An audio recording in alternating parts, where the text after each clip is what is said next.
Amados irmãos e amigos, graça e paz, aqui estamos nós mais uma vez na TV Caminho Livre para abrirmos a palavra de Deus e falarmos um pouco mais sobre o tema dos temas.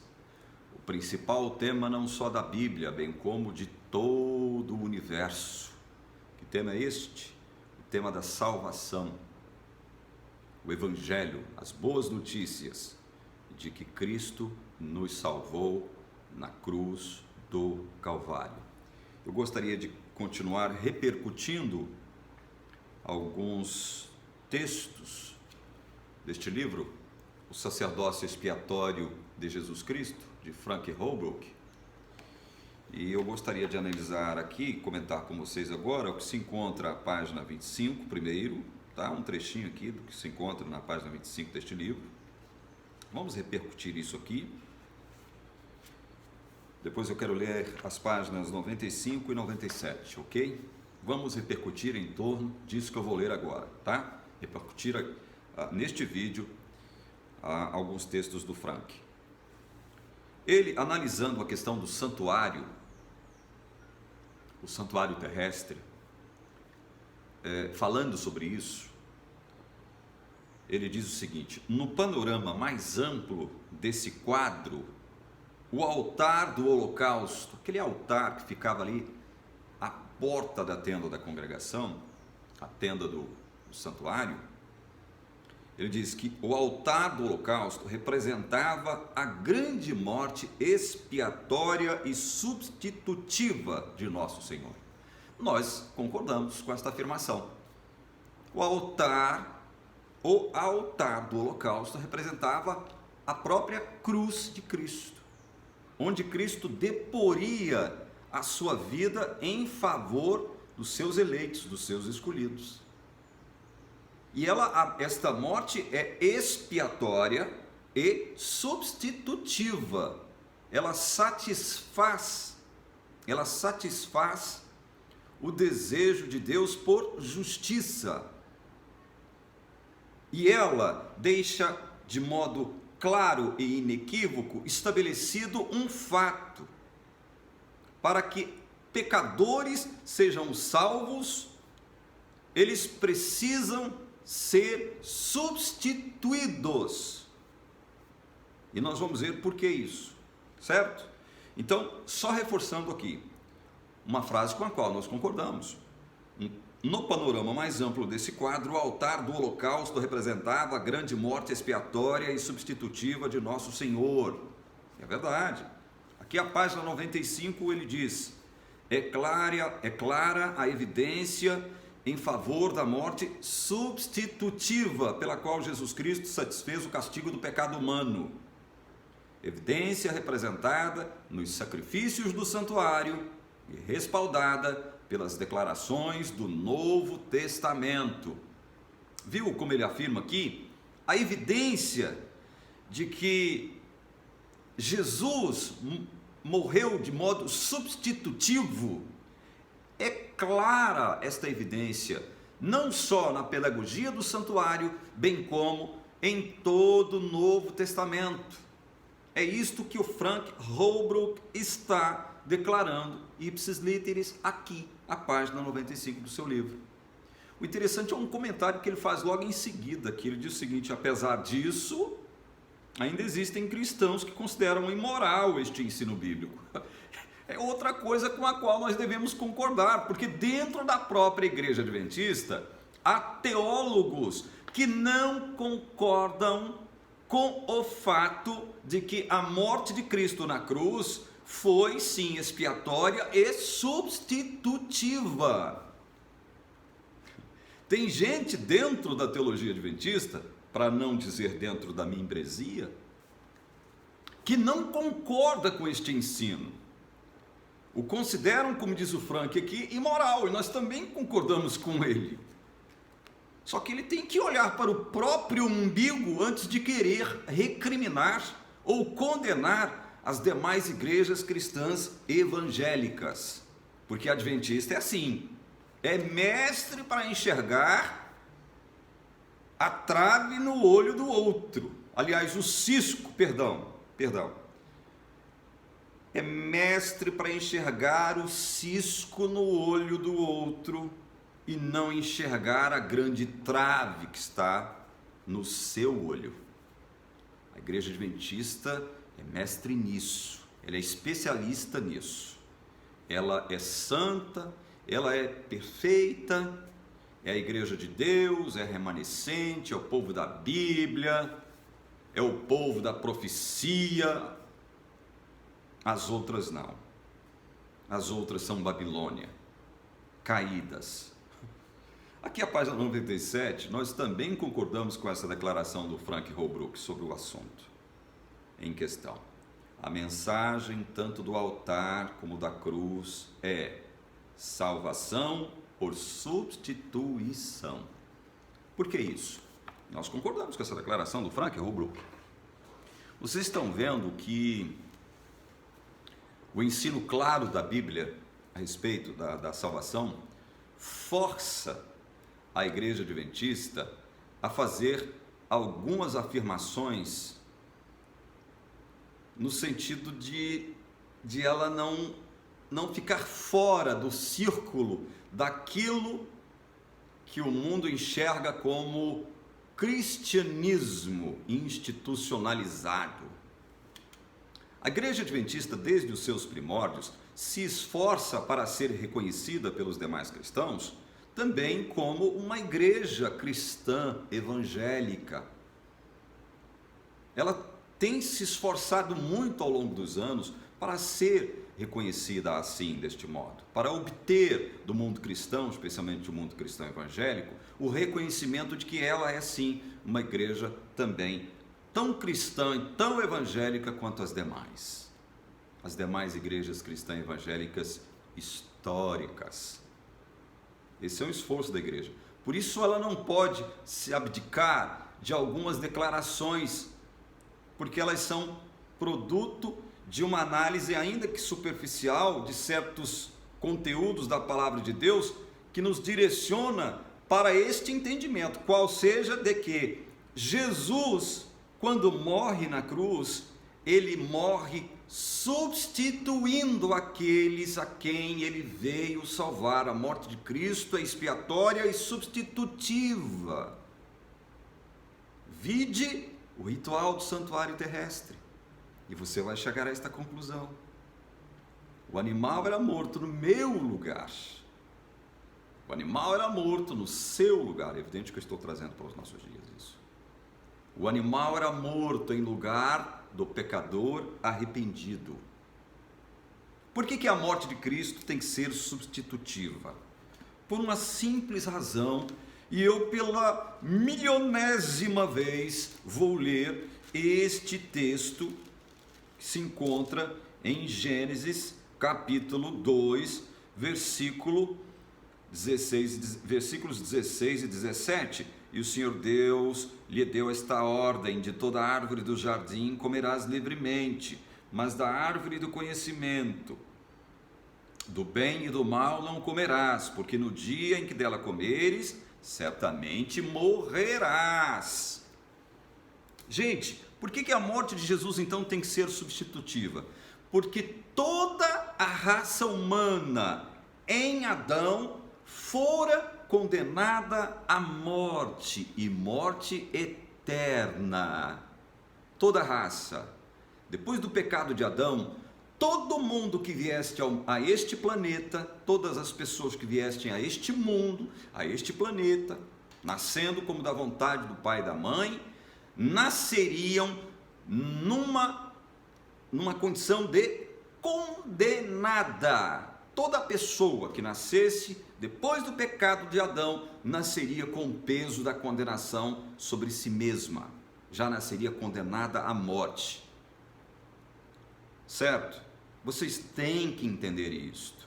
O apóstolo Paulo faz questão de dizer isto claramente em 1 aos Coríntios capítulo 15. Em Adão todos morrem. Em Adão todos morrem. Isto é um ensino claro e inequívoco da palavra de Deus. A morte nos sobreveio, primeiro por conta do pecado de Adão. e depois por conta dos nossos próprios pecados. Agora vamos analisar o seguinte: se a raça humana, depois do pecado de Adão, nasce sob esta condenação, vamos analisar algo que é algo muito elementar. Eu rabisquei aqui para não esquecer, porque são tantos os detalhes, são tantos os aspectos do ensino que às vezes a gente se esquece. Analisemos o seguinte: olha, um condenado não pode determinar sua libertação do cárcere. É o condenado que determina a sua libertação da prisão? É o condenado? Definitivamente não. Sua vontade, a vontade de quem? Do condenado. Sua vontade de liberdade está sujeita à vontade da justiça. A vontade de se libertar que todo condenado tem, ela agora está sujeita à justiça. Isto é elementar também, não é não? Outra coisa que eu rascunhei aqui: o condenado não se livra de sua pena por desejar ser livre. Não é verdade? O condenado deseja ardentemente estar livre da condenação, ser uma pessoa livre, certo? Não é isso? Mas ele não se livra de sua pena, de sua condenação, pelo simples fato de desejar estar livre ou ser livre. Ele não se livra da sua pena por isso, certo? Outra coisa: pelo fato de ter transgredido a lei, o condenado perde sua liberdade. É por isso que ele perde a liberdade. Ele transgrediu uma lei, ele está perdendo a liberdade como resultado de sua transgressão da lei. Não é outro fato elementar? Agora, encerrando o raciocínio, do ponto de vista judicial divino, o condenado não tem o poder de se livrar de sua penalidade. A liberdade não lhe pertence mais. Não é verdade isso também? Segundo a palavra de Deus. Segundo a justiça divina, o condenado não tem o poder de se livrar de sua penalidade. Não é verdade? Ou seja, a liberdade não lhe pertence mais. Foi condenado à morte. Foi condenado à morte. Portanto, enquanto a morte não chega,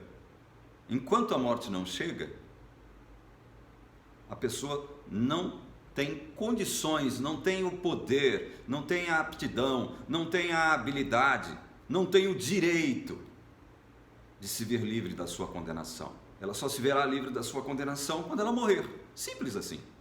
Entendam isso. Estão entendendo a gravidade do assunto? É por isso que, para quê? Porque o salário do pecado é a morte, né? Você já paga para o pecado é a morte. Não há como você mudar esta sentença.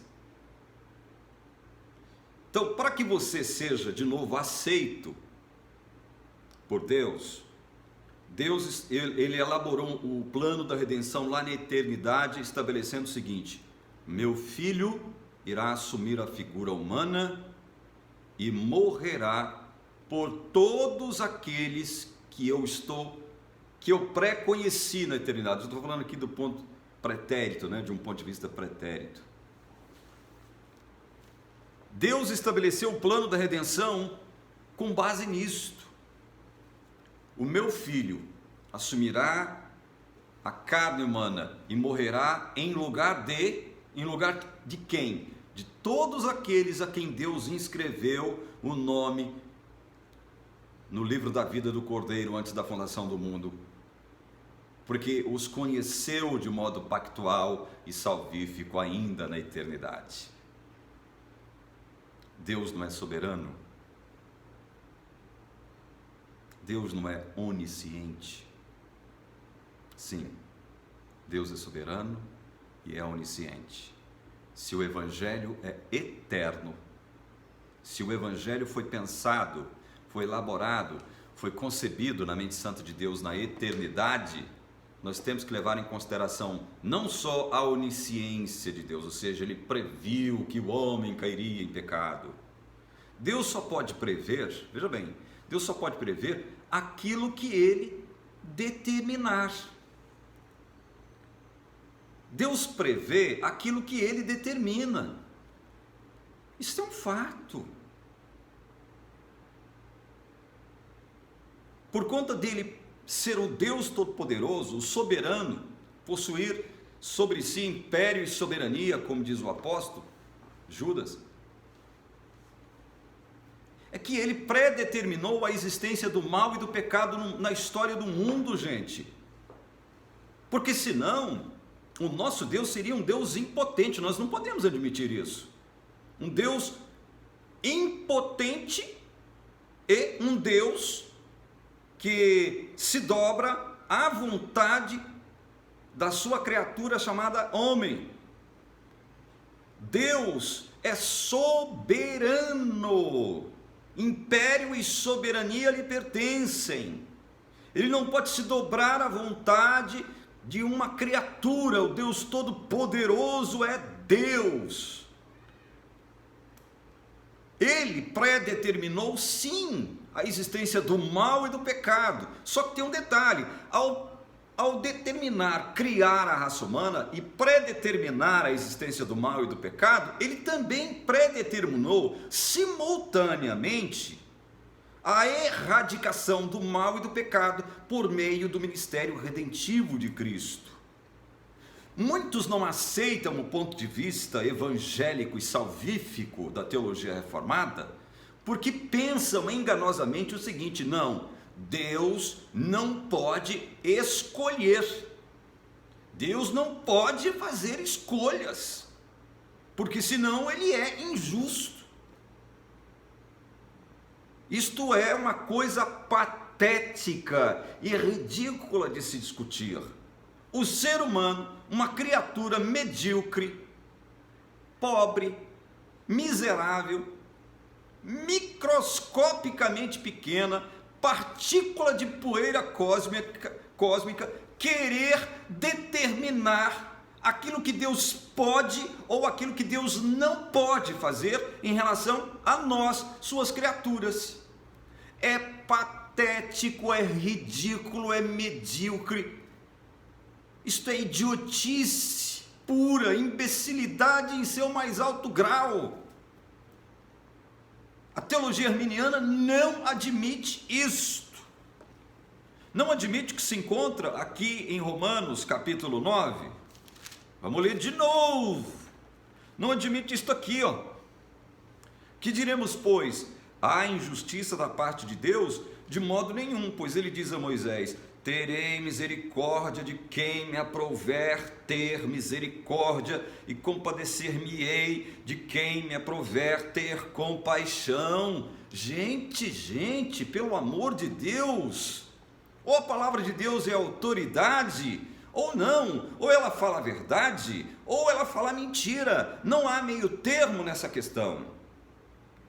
Quer dizer que Deus não tem o direito de manifestar a sua misericórdia sobre quem Ele quer, a sua compaixão sobre quem Ele quer, ou a sua ira também sobre quem Ele quer? Aí o Paulo continua discutindo justamente isso. Olha, assim pois não depende de quem quer ou de quem corre, mas de usar Deus a sua misericórdia.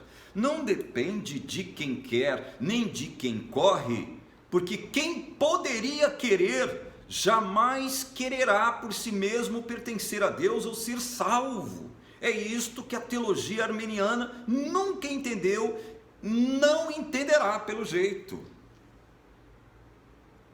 Eles querem determinar o que é justo em Deus e o que não, e o que é injusto, supostamente injusto, em Deus, se nós admitirmos o que a palavra de Deus está dizendo. Não é o que a teologia reformada está dizendo, não.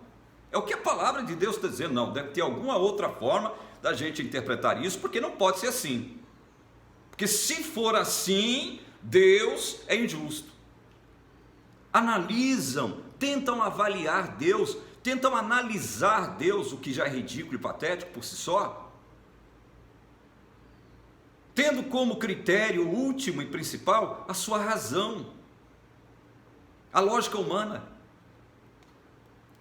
Aí textos como esse que eu estou lendo para eles têm outro sentido, porque a Escritura diz a Faraó, verso 17, Romanos 9: para isto mesmo te levantei, para mostrar em ti o meu poder e para que o meu nome seja anunciado por toda a terra.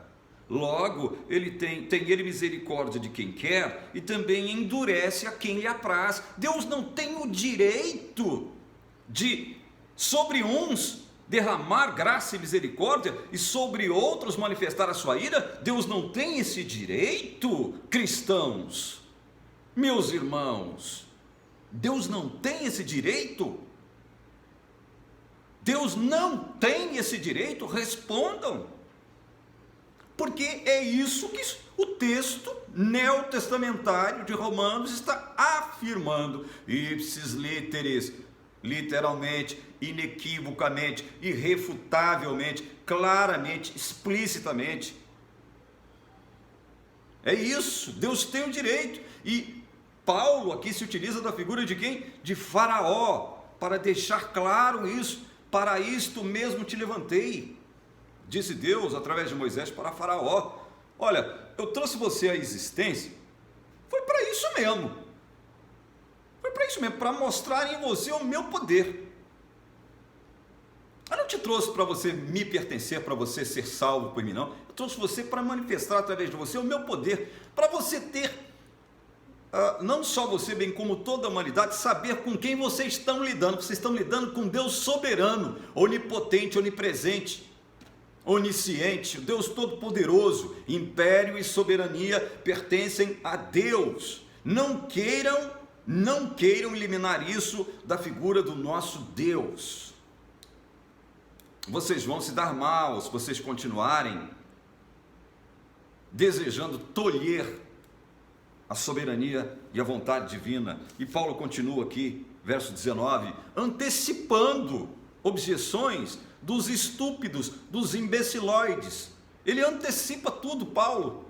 Ele antecipa os questionamentos contrários àquilo que ele estava escrevendo. Ele já diz aqui, olha, tu, porém, me dirás, de que se queixa ele ainda? Esse ele aqui é uma referência a Deus, é o estúpido, é o imbecilóide, né? Se apresentando a Paulo e tentando argumentar o seguinte: bom, se é assim mesmo, por que Deus se queixa, já que é Ele que endurece e é Ele que distribui misericórdia como Ele quer e a quem Ele quer? Por que Ele está se queixando então? Por que Deus se queixa? Aí Paulo vai argumentar com esses. Paulo vai argumentar, Paulo vai se envolver numa discussão teológica, filosófica, racional, existencial, sociológica com esses? Não. Olha só o que ele diz. Pois, o argumento imbecil continua, pois quem jamais resistiu à sua vontade? Por que Deus se queixa de haver aqui pessoas resistindo a obedecer-lhe, pessoas que resistem a obedecer a palavra de Deus? Por que Deus se queixa? Porque quem jamais resistiu à vontade de Deus? Não é assim que você está falando, Paulo? Então por que Deus está se queixando? Então aí vem o que eu acabei de dizer agora. Paulo não se envolve numa discussão filosófica, teológica, existencial com essa categoria de gente. Ele simplesmente diz o seguinte: olha, quem és tu, ó homem, para discutires com Deus? Quem é você? Quem sou eu para discutir com Deus? O que ele deve fazer com aquilo que lhe pertence? Quem sou eu? Quem é você para determinar o que é justo ou injusto em relação a Deus? Aí Paulo continua: porventura pode o objeto perguntar a quem o fez, por que me fizeste assim? O objeto tem esse direito de perguntar ao seu feitor, ao seu fabricante: por que você me fez assim? Claro que não. Aí ele continua aqui: ou não tem o oleiro direito sobre a massa para do mesmo barro fazer um vaso para a honra e outro para a desonra? O oleiro faz um barro, esse barro para a desonra, que seria aquele barro que se torna recipiente dos nossos excrementos, daquilo que mais de fétido e horrível e, meu Deus, de tenebroso que pode existir dentro de nós. Você sabe a que eu estou me referindo. O oleiro faz um vaso para servir de recipiente para conter os nossos excrementos. É um vaso para desonra. Mas, enquanto isso, ele faz da mesma massa um outro vaso para a honra. Neste eu vou colocar o meu vinho, o meu azeite, a minha farinha, a minha comida. O oleiro não tem esse poder? Tem ou não tem esse poder? Porque é isso que Paulo está perguntando aqui. É sobre isso que Paulo está tratando. Soberania divina. Vontade soberana desse Deus Todo-Poderoso. E aí Paulo diz o seguinte no verso 22, esse é outro texto que a teologia arminiana passa por cima rapidinho por ele. Olha, que diremos, pois, se Deus, querendo mostrar a sua ira e dar a conhecer o seu poder, suportou com muita longanimidade os vasos de ira preparados para a perdição. Esses vasos de ira que Deus suportou com muita longanimidade foram preparados para a perdição. Mas com que objetivo, diz Paulo aqui? Porque Deus, nestes vasos, especificamente nestes vasos, Ele quer mostrar duas coisas. Ele quer manifestar duas coisas: sua ira e o seu poder. E quem sou eu, quem é você para dizer, não pode, não é assim. Não é assim, não é desse jeito. A palavra está deixando claro que é assim, sim senhor, sim senhora. É assim, do jeito que você está falando que não é, a palavra está falando que é. E você teima em resistir, teima em dizer que não é. Verso 23, a fim de que também desse a conhecer as riquezas da sua glória em vasos de misericórdia, que para a glória preparou de antemão. Os vasos de misericórdia, a quem Deus quer mostrar, manifestar, revelar a sua glória graciosa, foram preparados de antemão. De antemão. O que significa isso, esse de antemão? Antes da fundação do mundo. Na eternidade. Na eternidade. Deus conhece os que lhe pertencem, segundo a Timóteo 2,19.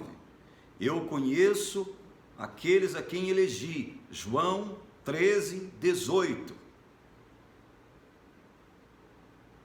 E Paulo, em Romanos 8,29, nos afirma que aqueles a quem Deus preconheceu, Ele os predestinou para serem conformes à imagem do seu Filho. E aí Ele chamou, Ele justificou e glorificou. O que você tem para dizer? O próprio Paulo faz essa pergunta em Romanos 8, versículo 31. O que diremos a respeito dessas coisas? O que você pode dizer a respeito disso, senão um glória a Deus, aleluia, louvado seja o nome do Senhor Jesus? O que mais que você pode dizer a não ser isso? Nós estamos mostrando para vocês na Bíblia, abrindo a palavra de Deus, como quem abre a palavra de Deus para criancinhas, como quem dá mamar para bebê, como quem dá papinha para criancinha recém-nascida. Mostrando para vocês, meus filhos, meus irmãos, meus amigos, olhem o que a palavra está dizendo. Pare de querer medir a Deus com a sua métrica de justiça própria. Pare com isso. Então vejam, por conta desta condenação que nos foi imposta, eu estou falando nos, é na raça humana, lá no Éden, é que nós, para sermos salvos, precisamos de quem? De Deus. Nós precisamos que Deus nos substitua, porque Deus não muda a sua sentença. O salário do pecado é a morte. E a Bíblia afirma categoricamente o seguinte, Eclesiastes 7:20, 1 Reis 8:46, não há ser humano que não peque. Não há ser humano que não peque. Então nós precisamos de um substituto que pague pelos nossos pecados, que nos tire, que nos livre dessa condenação. Só que esse substituto precisa provar a sentença, a penalidade, qual seja a morte. E aí é por isso que Jesus diz o que ele diz em Mateus. Eu vou encerrar este vídeo com esse texto, mas vou continuar repercutindo esse tema aqui, tá? No próximo vídeo vamos continuar falando. Mateus 26, 28. Vamos ler do verso 26 ao 28 para contextualizar. Enquanto comiam, tomou Jesus um pão e, abençoando-o, o partiu e deu aos seus discípulos, dizendo: tomai, comei, isto é o meu corpo. A seguir tomou um cálice, e, tendo dado graças, o deu aos discípulos, dizendo: bebei dele todos, porque isto é o meu sangue, o sangue da nova aliança, derramado em favor de muitos para a remissão de pecados. Quando e onde Jesus derrama o seu sangue santo, sagrado? Quando e onde? Não é na cruz? É na cruz. Quando ele derrama o seu sangue santo na cruz, ele faz remissão de pecados. Ele deixa em aberto essa questão? Não, agora é para quem quiser, estou dando oportunidade. Não, em favor de muitos. Que muitos são esses? Aqueles a quem o Senhor conheceu de antemão, lá na eternidade, e escreveu seus nomes no livro da vida. Eu conheço as minhas ovelhas, disse Jesus, em São João 10. Eu conheço as minhas ovelhas. Deus conhece os que lhe pertencem. Em João 13, 18, ele diz: eu conheço aqueles a quem elegi. Eu conheço. E é justamente o contrário desta afirmação que eu estou fazendo agora para vocês, que Jesus dirá para muitos religiosos, tá? Muitos religiosos. Em Mateus 7 você vai encontrar isso. Aqueles religiosos que estiveram entremetidos ali na comunidade de crentes, eles vão chegar para Jesus, mas que nunca pertenceram a Deus, né? Vão chegar para Jesus dizendo o seguinte: Senhor, nós não curamos, não fizemos milagres, não falamos em língua, não fizemos sinais em teu nome, tudo em teu nome, Senhor. Jesus vai se virar para ele e dizer o seguinte: quem são vocês? Nunca vos conheci, nunca vos conheci, vocês nunca pertenceram a mim, apartai-vos de mim, vós que praticais a iniquidade e o pecado, eu nunca vos conheci. De modo pactual e salvífico, Jesus nunca conheceu a estes. Estão vendo como essa questão da substituição, um substituído, aliás, um substituto, Jesus, teria que ter um substituído, eu e você que cremos. E nós cremos porque nós usamos as aptidões, a capacidade, o poder do nosso livre arbítrio? Não. Nós cremos porque Deus nos regenerou. Nós cremos porque Deus, antes disso, inscreveu nosso nome no livro da vida e veio atrás de nós, enviando o seu Espírito Santo para nos convencer do pecado, da justiça e do juízo.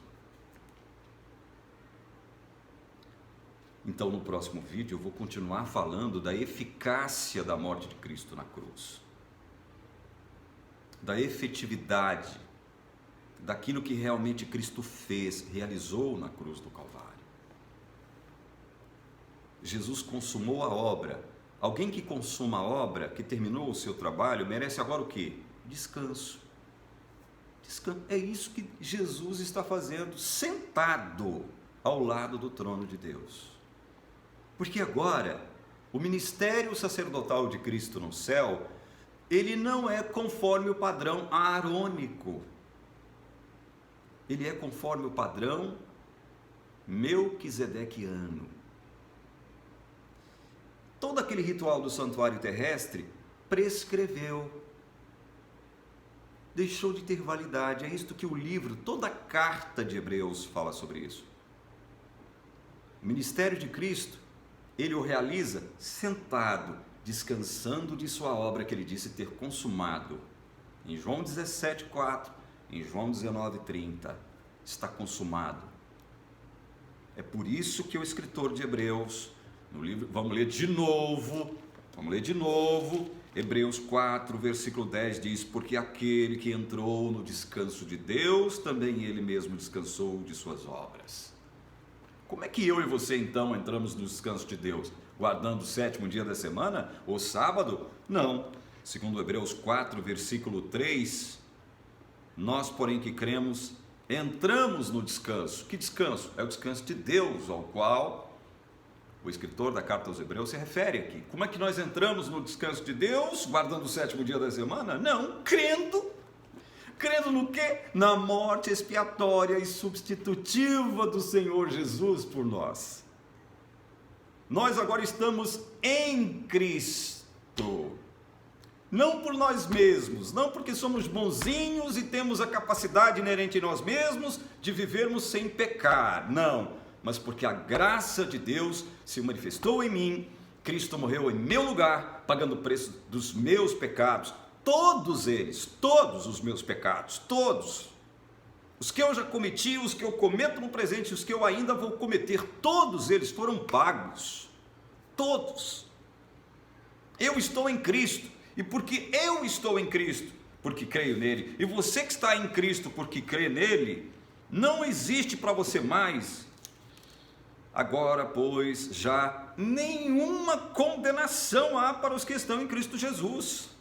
Nenhuma condenação há, porque quem foi condenado no meu lugar? Jesus. E para nós que fomos substituídos, não há nenhuma condenação.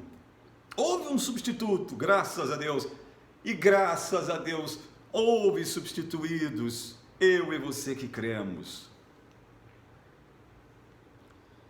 No próximo vídeo nós vamos continuar repercutindo este assunto, aqui na TV Caminho Livre. Senhor Deus, abençoa todos estes que assistiram este vídeo até aqui. Que o Teu Espírito Santo faça uma obra maravilhosa na mente e no coração destes. Em nome do Senhor Jesus. Amém.